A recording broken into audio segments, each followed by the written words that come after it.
Alright, boys. Count time. Count the time. Nobody in here. Where are all the inmates?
This area also served as the visiting room when guests would come to see the inmates. Only immediate family members, such as parents, siblings, wives, and children, were allowed to visit. Visitation was permitted every day except Sunday between the hours of 9 a.m. and 3:30 p.m., and inmates were allowed only one visitation per month. This room was full of tables with white tablecloths for the visiting families. Visitors could bring a picnic lunch and stay all day, unless it was crowded, in which case early arrivals were asked to leave to make room for others. The inmate could sit and eat with his family, but the family was not allowed to give the inmate any other items. A guard would check the picnic baskets for contraband, and liquids would be smelled for alcohol. When the family left, the inmate would be taken to a back room where his body and clothes were searched for contraband. If anything was found, he would lose his visitation privileges for 90 days. As additional punishment, he would be sent to the hole for a period of time.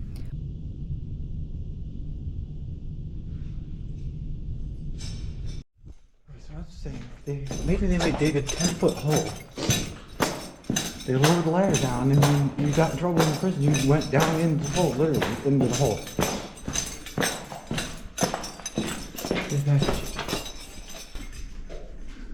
I bet you I know this, right? This is where it was.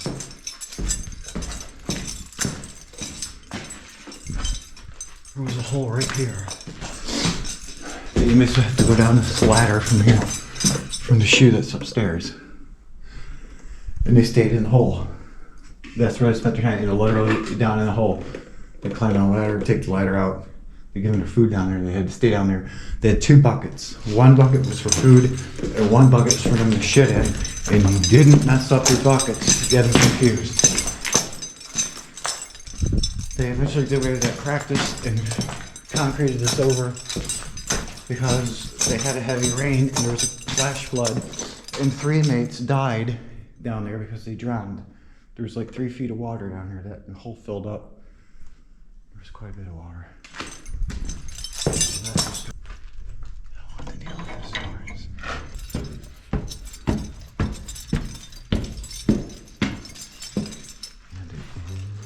Here.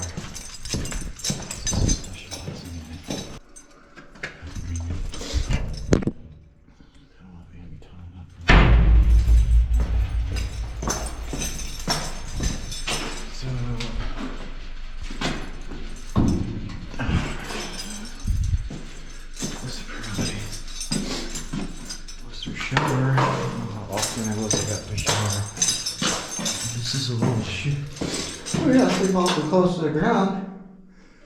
Bitch, I know that's right. These guys are literally walking around here. They're like Hannibal Lecter cages. What's this fucking guy? Bitch, I know that's right. Oh, there's a food slot. Solitary was used within the prison system as a further form of punishment for inmates who did not respond to regular incarceration.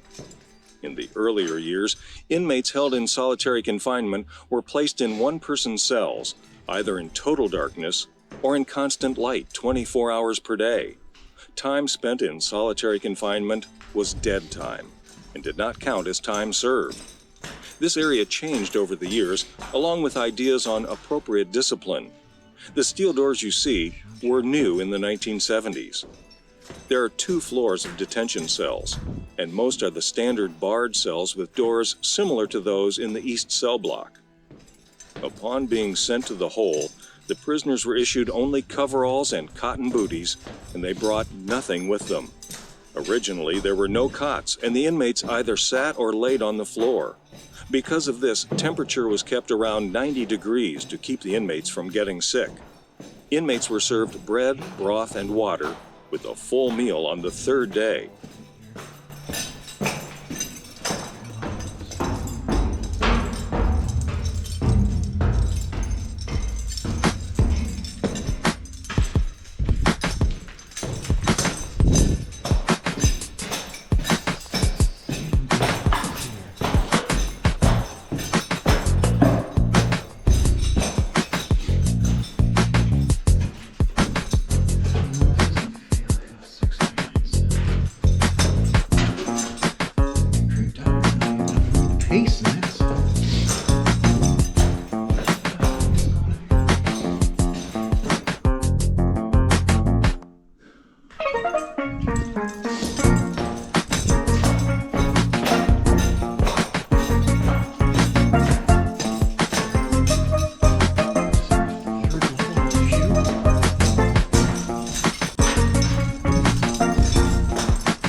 These rooms served as the living quarters for the reformatory's warden and his family.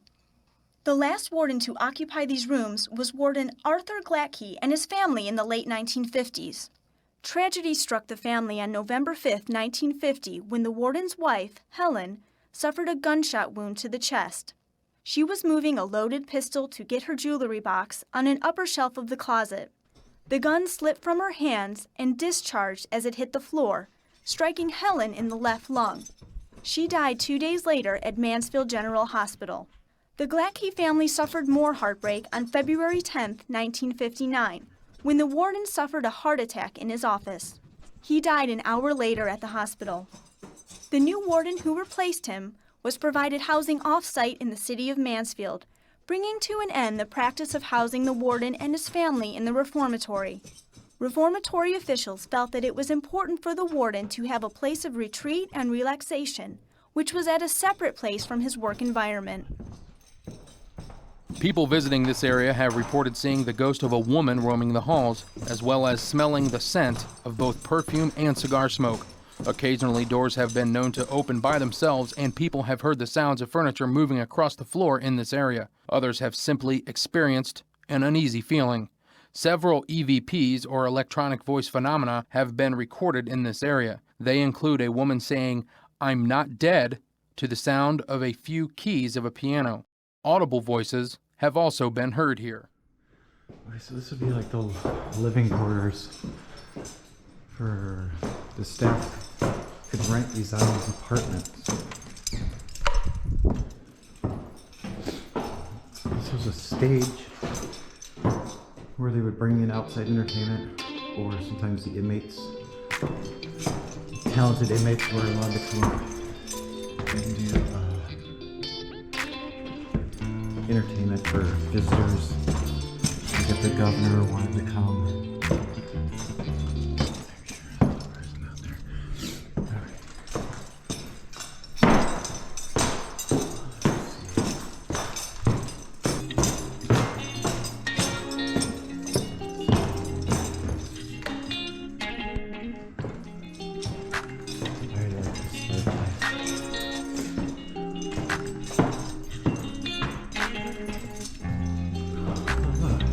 Somebody tagged me. Add that to my other channel.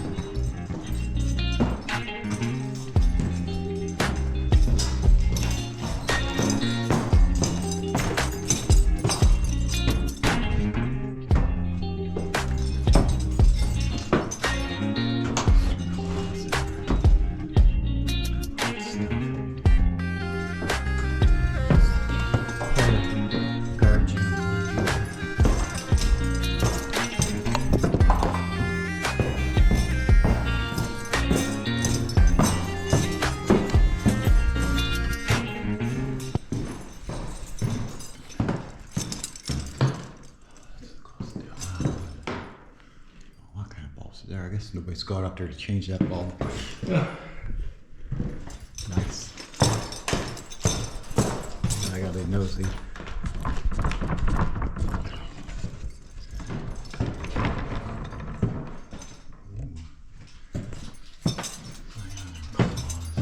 This happened on the 3rd floor, West Admin. Another investigator and myself were sitting up here on the stage. It was really quiet. There were no other people in the administration portion of the building at the time. And as we're sitting there, we start hearing doors slam down at the end of the hall. Then right after that, I saw a visible ball of light float across the room. Now, this ball of light looked like a soap bubble. You know, it had a shimmer sheen to it, but it was brighter. It was like it was emitting its own light. And it slowly floated across the room and then disappeared. Later on that same night, the other investigator was up here and he heard footsteps coming toward him and a bunch of voices, thinking that it may have been the other people that were investigating the building. But as the footsteps and the voices got closer, they stopped and nobody ever showed into the room.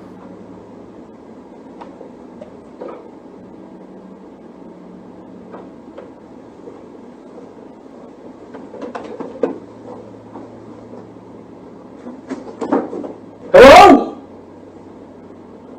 Who's here?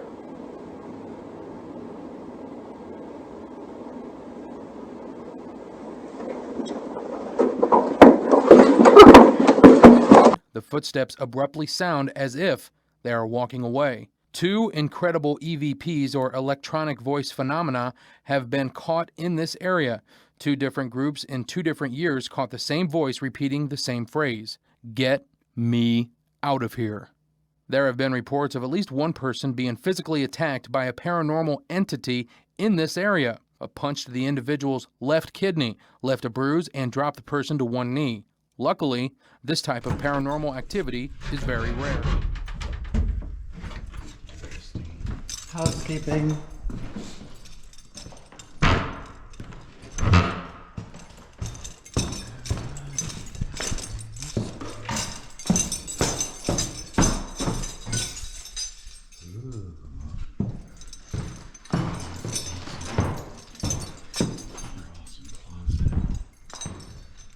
This is a cool little apartment.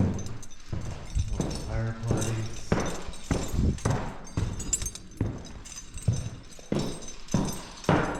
Love these doors.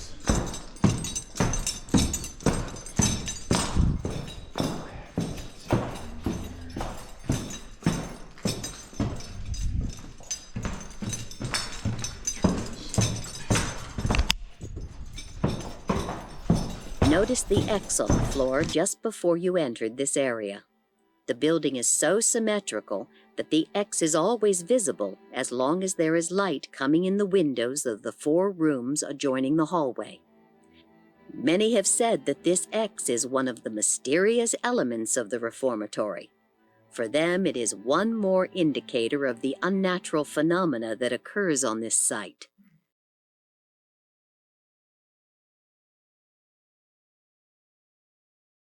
Central to an inmate's reformatory experience was a change in his spiritual life, and so attendance at religious services was originally a mandatory component of the reform system here at OSR. The chapel was originally non-denominational and was able to seat all 1,900 inmates, regardless of their religious beliefs or affiliations, for mandatory Saturday night services. Throughout its history, OSR offered religious services for many faiths, including those who followed Catholicism, Christianity, and Judaism. Inmates also had access to Bibles, prayer books, and other religious literature. The library also gave them access to additional devotional content.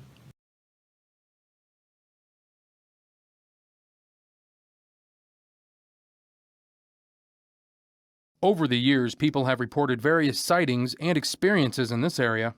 People have seen shadows walking through the chapel from the cell blocks. A few apparitions of guards and inmates alike have also been experienced. For the past few years, a woman has been seen sitting in a pew, and the sounds of her crying, sobbing, and laughing have been heard.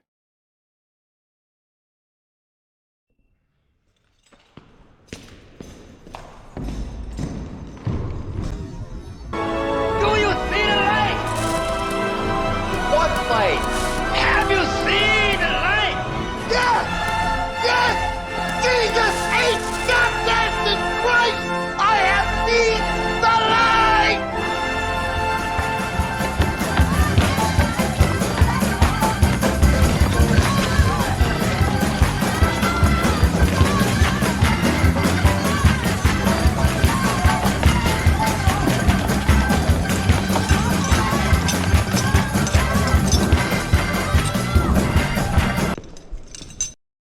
Originally a storage facility, the West Attic was hastily converted into living quarters for new inmates back in 1930, after a suspicious and deadly fire took place at the former Ohio Penitentiary down in Columbus. The flames killed hundreds of inmates that night and had so badly damaged the cell blocks there that several hundred survivors had no place to serve out their sentences. So the state decided to send a few hundred survivors here to OSR. Murderers, lifers, men on death row awaiting a date with the electric chair. When they arrived here, those inmates' clothes smelled of smoke from that fire. Some people report that they can still detect a smoky scent inside the West Attic. When those brutal convicts mingled with OSR's first-time offenders, it was a bad mix. It led to a steep and rapid decline in behavior and morale. The reformatory system began to change as this set in motion a series of problems from which OSR never fully recovered.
Housekeeping.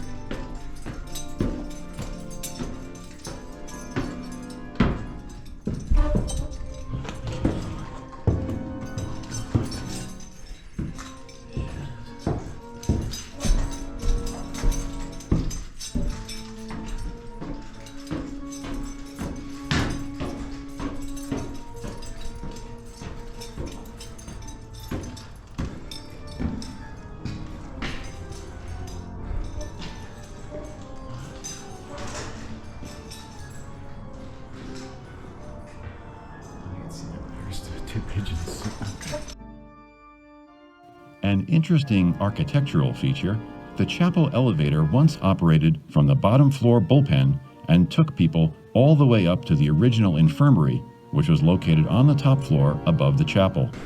The elevator made a stop in the chapel balcony. Look at the elevator shaft. You can still see the balcony elevator door. Inmates and guards requiring medical attention would take the elevator up to the infirmary and get the hospital care they needed. However, if the elevator broke down, the only other route to the hospital was up the narrow and steep stairway you passed on the way into the chapel. Imagine carrying a man on a stretcher up that staircase. Later, the hospital was moved to a different and more easily accessible location at the far end of East Cell Block.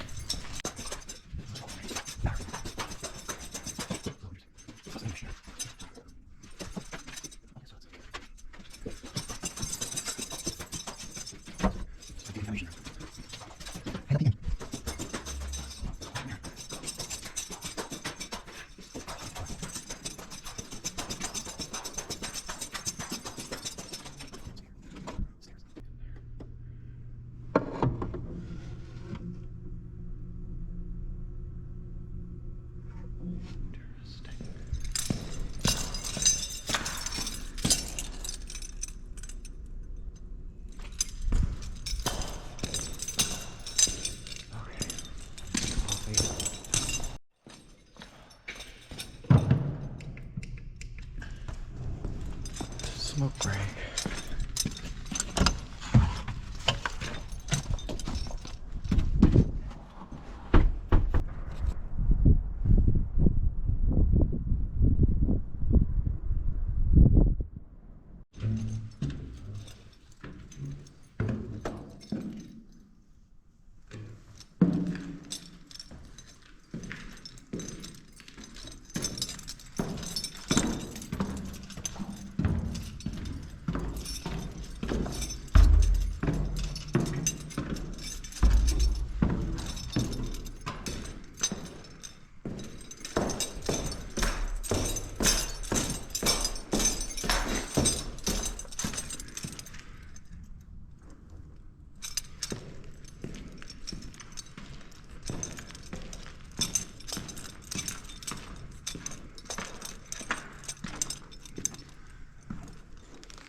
The East Cell Block is 6 tiers high and constructed completely of steel. It is listed in the Guinness Book of World Records as the world's largest freestanding steel cell block, meaning that it's not connected to any outside wall. Each of the floors in the East Cell Block has 100 cells. 6 floors makes a total of 600 cells. Each cell measures 7 by 9 feet and held 2 men for a combined total of 1,200 men in the East Cell Block. At the center of each tier is a door that opens to the alley. The alley contains all of the utilities for the cells. Sometimes prisoners misbehaved and flooded their cells. Guards could go through the alley and shut off the water. At times, the guards would go in the alley and listen to prisoners' conversations through the vents in the cells to see if they were up to something. Once each shift, a guard was required to walk the length of the alleys down narrow catwalks. It's said that the vent at the back of the cell was like a local telephone exchange. If you stood on the toilet and cupped your hands over the vent, you could talk with someone several cells away. However, it was a party line, and there was a lot of interference. You're free to walk around the entire east cell block and explore many of the cells. At the far end of the cell block on the ground floor is the shower room. The catwalks that stretch from the back of this cell block to the rear wall enabled guards to gain access to the watchtower that you see on the back corner of this building.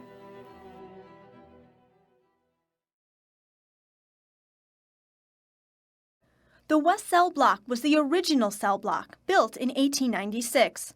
The first 150 inmates to occupy the prison were housed in this area upon its completion in 1896. The cell block consists of 5 tiers, comprised of 350 individual cells with 35 cells on each side of a tier, called a range. The walkways past the cells are open in this cell block, which sometimes posed a danger for inmates. Occasionally, inmates would accidentally fall or be pushed off the upper tiers, hitting the slate floor down below. The West Cell Block housed 2 inmates in each cell in most of the cells. However, toward the west end of the cell block, the cells housed not 2, but 4 inmates per cell. In these cells, men could actually vote other inmates out of the cell and into another cell if they did not get along. With its larger cells, this area was considered luxury quarters. It housed the inmates designated as trustees, who were inmates who had earned the confidence of the reformatory staff or who were believed trustworthy after interviews, and whose record and background checked out satisfactorily.